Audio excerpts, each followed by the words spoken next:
கோதுமை ரவை வந்து ரொம்ப சுவையாக இருக்கும். நம்ம எப்போமாவது ஒரு தடவை சாப்பிடும்போது ரொம்ப டேஸ்ட்டாக இருக்கும், சாப்பிட்டுட்டே இருக்கணும் போல இருக்கும். எங்கள் வீட்டில் எல்லாருக்கும் ரொம்ப பிடிக்கும். அந்த ரவை தான் நான் இப்போ வந்து செய்ய போகிறேன்.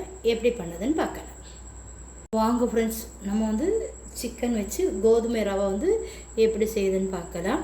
அதுக்கு முன்னாடி ஃபுட்டி வித் வினு சேனலை சப்ஸ்கிரைப் பண்ணுங்கள், லைக் பண்ணுங்கள், கமெண்ட் பண்ணுங்கள், ஷேர் பண்ணுங்கள்.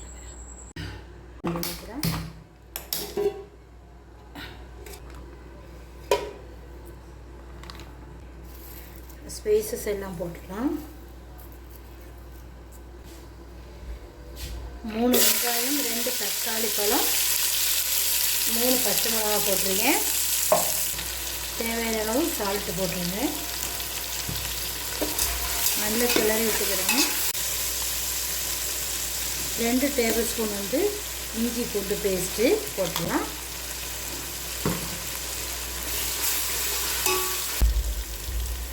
முக்கால் கிலோ சிக்கன் வந்து க்ளீன் பண்ணி வச்சுட்டு அதை போட்டுடலாம்.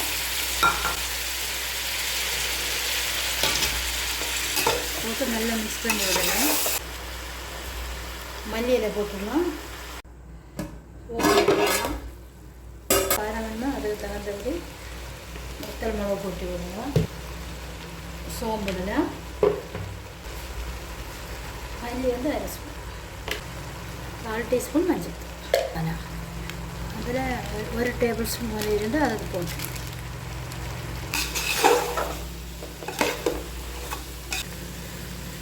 மூடி வச்சுட்டு மீடியமாக ஒரு 10 நிமிஷம் வச்சுக்கிடுங்க. கணேஷ் வந்து பாக்கெட் வந்து கோதுமை ரவை எடுத்துக்கேன். இது 1/2 கிலோ பாக்கெட்டு.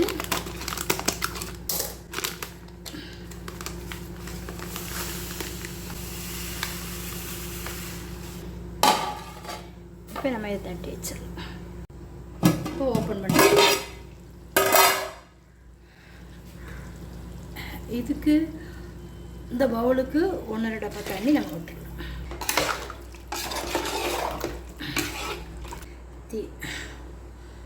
நம்ம மீதம் இருக்க தண்ணியை விட்டுடலாம். நம்ம இதை ஓப்பன் பண்ணி பார்க்கலாம். கிரேவி நல்லா கொதிச்சிட்ருக்கு. நல்லா கிளறி விட்டுக்கிடுங்க. பிரியாணி எசன்ஸ் இருந்தால் ஒரு 2 சொட்டு விடுங்க, இல்லைன்னா ஒன்றும் இல்லை. இதை கொஞ்சம் கொஞ்சமாக தட்டிக்கிடும். தட்டி நல்லா கிளறி விட்டுக்கிடுங்க.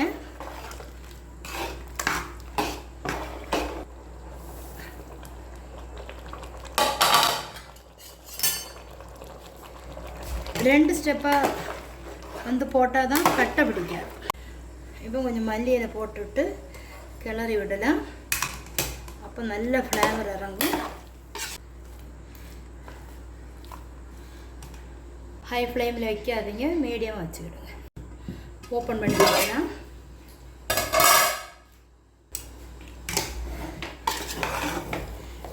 நல்லா எரிவிடுச்சு. இனி நம்ம ஸ்டவ் ஆஃப் பண்ணி விட்டுடலாம்.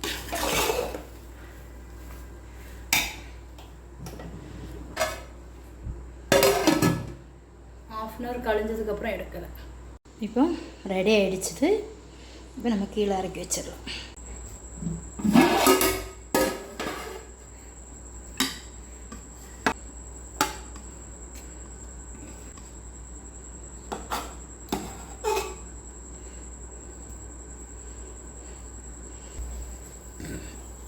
ட்ரை பண்ணி பார்த்துட்டு மறக்காமல் ஃபுட்டி வித் வினு சேனலை சப்ஸ்கிரைப் பண்ணுங்கள், லைக் பண்ணுங்கள், கமெண்ட் பண்ணுங்கள், ஷேர் பண்ணுங்கள்.